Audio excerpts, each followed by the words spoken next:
Cabinet में मंत्री किरोड़ी लाल मीणा ने अपने पद से इस्तीफा दे दिया। गुरुवार सुबह जयपुर में आयोजित एक कार्यक्रम में उन्होंने खुद इसका ऐलान किया। उन्होंने साफ किया कि सीएम ने उन्हें इस्तीफा देने से इनकार किया था, लेकिन वो इस्तीफा दे रहे हैं। देखिए रिपोर्ट। मेरी किसी से कोई नाराजगी नहीं है, न माननीय मुख्यमंत्री जी से न संगठन से। मेरी खुद अपने आप से नाराजगी है। मंत्री पद से इस्तीफा दे दिया है। मंत्री किरोड़ी लाल मीणा का पद से इस्तीफा, पार्टी से किसी भी तरह की नाराजगी से इनकार, संगठन के लिए काम करते रहने की कही बात। लंबे वक्त से चल रहे कयासों के दौर पर आखिरकार विराम लग ही गया। किरोड़ी लाल मीणा ने पद से इस्तीफा दे दिया। हालांकि वो संगठन के लिए काम करते रहने की बात कह रहे हैं। किरोड़ी लाल मीणा के मुताबिक उन्होंने पद मांगने के लिए इस्तीफा नहीं दिया है। उन्होंने साफ किया है कि इस्तीफे के पीछे पार्टी से नाराजगी वजह नहीं है। मेरी किसी से कोई नाराजगी नहीं है, न माननीय मुख्यमंत्री जी से न संगठन से।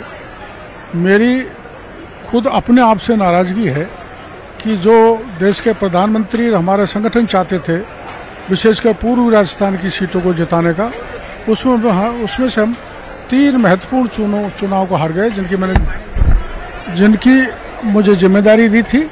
तो आपको ध्यान है, मैंने उस समय घोषणा की थी कि अगर हम सीट हार गए तो मैं मंत्री पद से इस्तीफा दे दूंगा। इसलिए मैंने मंत्री पद से इस्तीफा दे दिया है। जयपुर में एक कार्यक्रम के दौरान किरोड़ी लाल मीणा ने इस्तीफे का ऐलान किया। हालांकि ऐसी जानकारी मिल रही है कि वो पहले ही इस्तीफा दे चुके थे और यही वजह है कि वो पिछले दिनों हुई सरकार की अहम बैठकों में शामिल नहीं हुए। अपने इस्तीफे के ऐलान के बाद उन्होंने सोशल मीडिया पर एक पोस्ट किया, जिसमें एक बार फिर वही बात लिखी गई थी कि प्राण जाए पर वचन ना जाए। बता दें कि ऐसा ही एक ट्वीट 4 जून को चुनाव नतीजों के दौरान भी किया गया था, जिसके बाद से ही उनके इस्तीफे के कयास लगाए जा रहे थे। मैंने इस्तीफा दे दिया तो मेरा नैतिक रूप से मैं वहाँ जा नहीं सकता। और मुख्यमंत्री जी को भी मैं मिला था। मुख्यमंत्री जी ने बड़े आदर पूर्वक मेरे को कहा था, नहीं आपका इस्तीफा स्वीकार नहीं करेंगे। पर मैंने मुख्यमंत्री जी को यही कहा था कि चूंकि मैं जनता के बीच में कह चुका हूँ, घोषणा कर चुका हूँ कि हम ये सीट नहीं जीते तो मैं इस्तीफा दे दूंगा। और इसलिए मेरे को देना पड़ा। तो स्वाभाविक है मैं न सरकारी बंगला, न सरकारी गाड़ी, न दफ्तर में बैठ सकता। काफी दिन पहले से ये देखा जा रहा था कि किरोड़ी लाल मीणा सरकारी सुविधाओं का इस्तेमाल नहीं कर रहे थे। इतना ही नहीं, किरोड़ी लाल मीणा ने सचिवालय स्थित कृषि विभाग के दफ्तर भी जाना छोड़ दिया था। बीजेपी के प्रदेश मुख्यालय में हुई समीक्षा बैठकों में मीणा शामिल नहीं हुए। यहाँ तक कि बीजेपी विधायक दल की बैठक और बजट की तैयारी के लिए हुई मंत्रिमंडल और कैबिनेट की बैठकों से भी दूरी बना ली थी। देश के प्रधानमंत्री जी ने मुक्का मार के उनको कह दिया, जिम्मेदारी दे दी, तो वो तंज कस रहे थे कि मुझे जिम्मेदारी दी है, ये सीटें नहीं आएंगी तो मैं जिम्मेदारी लूंगा और मैं इस्तीफा दूंगा। तो मैं समझता हूं कि वो ये कहना चाह रहे हैं कि पहली बार जीते हुए लोग बड़े बड़े पदों पे बैठ गए और मेरे जैसा वरिष्ठ आदमी जिसने इस सरकार को, बीजेपी की सरकार बनाने में भारतीय जो पार्टी की तरफ से कांग्रेस पार्टी को झूठे आरोप लगा करके और घेरने का काम किया, और आज मेरी ये दुर्गति हो रही है। लोकसभा चुनाव के नतीजों के बाद से किरोड़ी लाल मीणा के इस्तीफे पर सस्पेंस बना हुआ था, क्योंकि उन्होंने कहा था कि जिन सीटों की जिम्मेदारी उन्हें मिली है, अगर पार्टी उन सीटों पर हारती है तो वो हार की नैतिक जिम्मेदारी लेते हुए इस्तीफा दे देंगे। बहरहाल किरोड़ी लाल मीणा के इस्तीफे के बाद से पार्टी में गहमा गहमी है। अब देखना होगा कि इस कदम के बाद किरोड़ी लाल मीणा की अगली रणनीति क्या होगी। जयपुर से न्यूज़ 18 के लिए रोशन शर्मा की रिपोर्ट।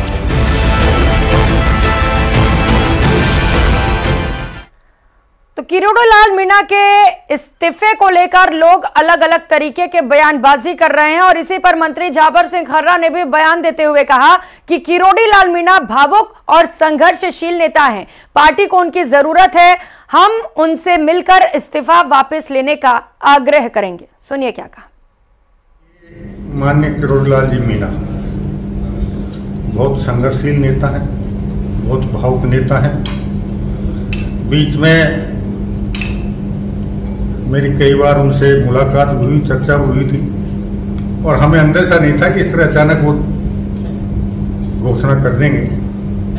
अब मिलेंगे, उनसे बातचीत करेंगे और हमारे परिवार के अग्रज हैं, हमसे वरिष्ठ हैं, संघर्षशील हैं, जुझारू हैं। पार्टी को और मंत्रिमंडल को उनकी आवश्यकता है तो हम उम्मीद करेंगे कि वो हमारी भावनाओं का ध्यान रखते हुए निश्चित रूप से वापस मंत्रिमंडल में वापसी करेंगे। खबरों में आगे बढ़ेंगे। एसआई पेपर लीक के 3 और माफिया अब पुलिस गिरफ्त में आ गए हैं। पुलिस ने तीनों आरोपियों को पकड़ने के लिए हैदराबाद और उत्तर प्रदेश में 3 अलग अलग ऑपरेशन चलाए। जोधपुर रेंज आईजी विकास कुमार से जानिए कि किस तरह से यह ऑपरेशन चलाया गया और पुलिस को बड़ी सफलता हाथ लगी। ऑपरेशन राजवृक्ष सम्मी बिश्नोई के लिए हम लोगों ने चला रखा था। ऑपरेशन राजवृक्ष, ऑपरेशन शिवबंगा ओम प्रकाश ढाका के लिए ऑपरेशन शिवबंगा, ओम शिव जी को कहते हैं, और ढाका बंगाल की राजधानी है तो बंग। ऑपरेशन डीप ब्लू सुनील के लिए ऑपरेशन डीप ब्लू था, नील सुनील डीप ब्लू। कहते हैं कि अपराधी कितना भी शातिर हो लेकिन कानून के लंबे हाथों से नहीं बच सकता, और एसआई पेपर लीक प्रकरण में कुछ ऐसा ही हुआ। पुलिस ने 3 अलग अलग ऑपरेशन करते हुए तीनों आरोपियों को धर दबोचा। पुलिस ने तीनों आरोपियों को पकड़ने के लिए ऑपरेशन के 3 अलग अलग नाम दिए। इन ऑपरेशन में शामिल कोई पुलिसकर्मी घरेलू गैस सिलेंडर का डिलीवरी मैन बना तो कोई यूपी में बरसाने के मीरा कृष्ण मंदिर में श्रद्धालु। स्पेशल पुलिस टीम साइक्लोन ने करीब 3 महीने में 3 गोपनीय ऑपरेशन चलाए और तीनों आरोपियों को दबोच लिया। जोधपुर रेंज आईजी विकास कुमार ने इन पुलिस ऑपरेशन के विशेष नाम रखने की वजह भी बताई। बता दूं आपको, सम्मी बिश्नोई के लिए हम लोगों ने चला रखा था ऑपरेशन राजवृक्ष।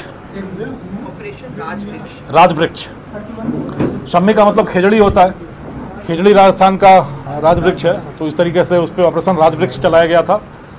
सुनील के लिए ऑपरेशन डीप ब्लू था, नील सुनील डीप ब्लू। और ओम प्रकाश ढाका के लिए ऑपरेशन शिवबंगा, ओम शिव जी को कहते हैं, और ढाका बंगाल की राजधानी है तो बंग। ऑपरेशन राजवृक्ष महिला सरकारी टीचर छम्मी को पकड़ने के लिए किया गया। ये ऑपरेशन यूपी के मथुरा और बरसाने में चलाया गया। पेपर लीक प्रकरण में जब पुलिस जानकारी जुटा रही थी तो पुलिस को इंटेल मिला कि फरारी के दौरान छम्मी बिश्नोई कृष्ण की भक्त बन गई है। पुलिस हरकत में आई और एक टीम को श्रद्धालु बनाकर बरसाने और मथुरा के मंदिरों में भेज दिया। एक दूसरे ऑपरेशन का इसी का दूसरा दिखाता हूं मैं।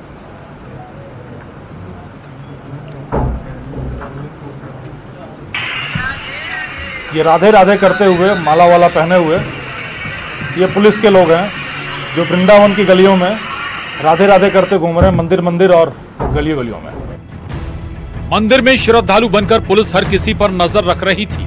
इस बीच पुलिस को एक ऐसा वीडियो मिला जिसमें छम्मी एक गो यात्रा में आरती करती नजर आई। श्रद्धालु बनकर बैठी पुलिस ने तत्काल एक्शन लिया और छम्मी की मकान मालकिन को साथ में लेते हुए आरती में शामिल हो गई। फिर क्या था, जैसे ही मौका मिला पुलिस ने छम्मी को गिरफ्तार कर लिया। छम्मी बिश्नोई पर पुलिस ने 70,000 रुपए का इनाम रखा था। तो ये 2 ऑपरेशन हैं, एक ऑपरेशन यूपी में चला है और एक ऑपरेशन हैदराबाद में चला है। बहुत संक्षिप्त में मैं दोनों ऑपरेशन को अलग अलग तरीके से आपको बताता हूँ। यूपी के ऑपरेशन में शम्मी बिश्नोई पकड़ी गई है। शम्मी बिश्नोई 70,000 का इनाम है इसके ऊपर पेपर लीक कांड में। ये एसओजी के अलावा बालोतरा में भी 2021 के एक इसी तरीके के घोटाले में वांछित रही है।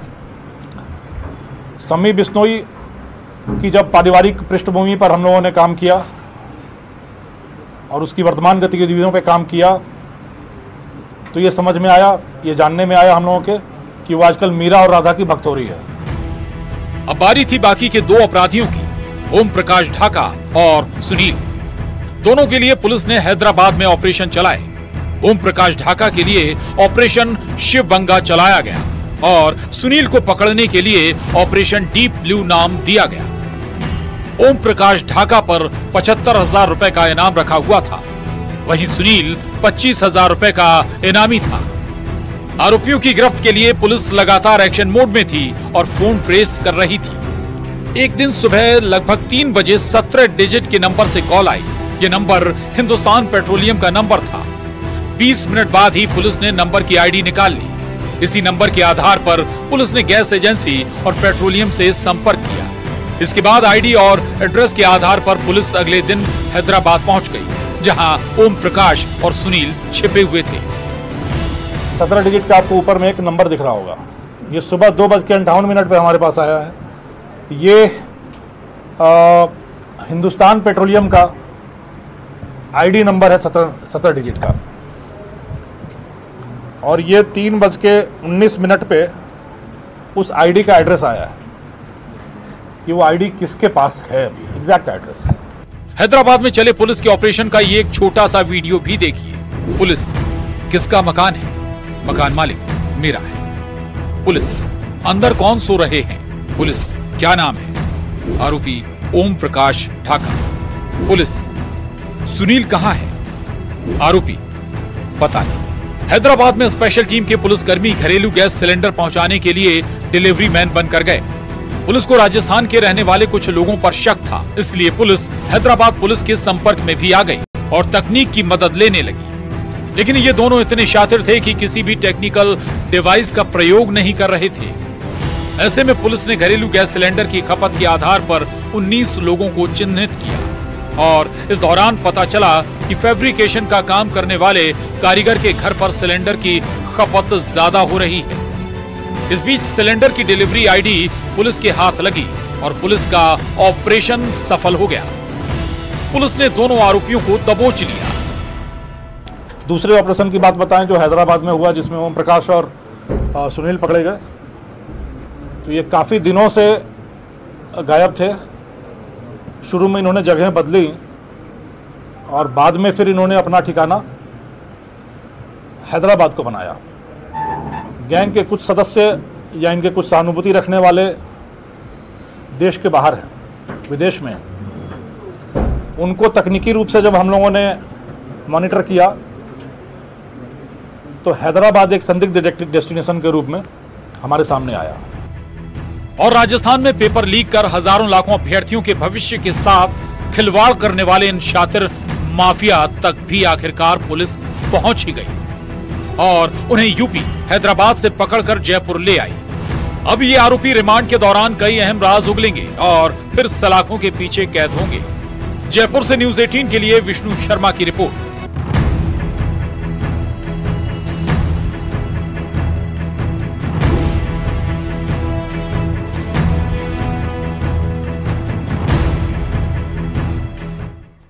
और करेंगे इस बीच मिल रही बड़ी खबर का। झारखंड के रांची से इस वक्त की सबसे बड़ी खबर निकलकर सामने आ रही है। बताया जा रहा है कि आज ही हेमंत सोरेन शपथ लेंगे। शाम 5 बजे शपथ ग्रहण समारोह होगा। हेमंत सोरेन के आवास पर इसे लेकर बैठक हुआ और बैठक में ये बड़ा फैसला लिया गया। तस्वीरें आप देख पा रहे हैं। बैठक के दौरान की तस्वीरें आप देख पा रहे हैं। इस बैठक में बड़ा फैसला लिया गया कि आज ही हेमंत सोरेन शपथ लेंगे। शाम 5 बजे शपथ ग्रहण समारोह का आयोजन किया जाना है और मुख्यमंत्री पद के लिए वो शपथ लेंगे। और आवास पर इसे लेकर बड़ी बैठक हुई और इस बैठक में ये फैसला ले लिया गया है कि हेमंत सोरेन आज ही शपथ ग्रहण करेंगे।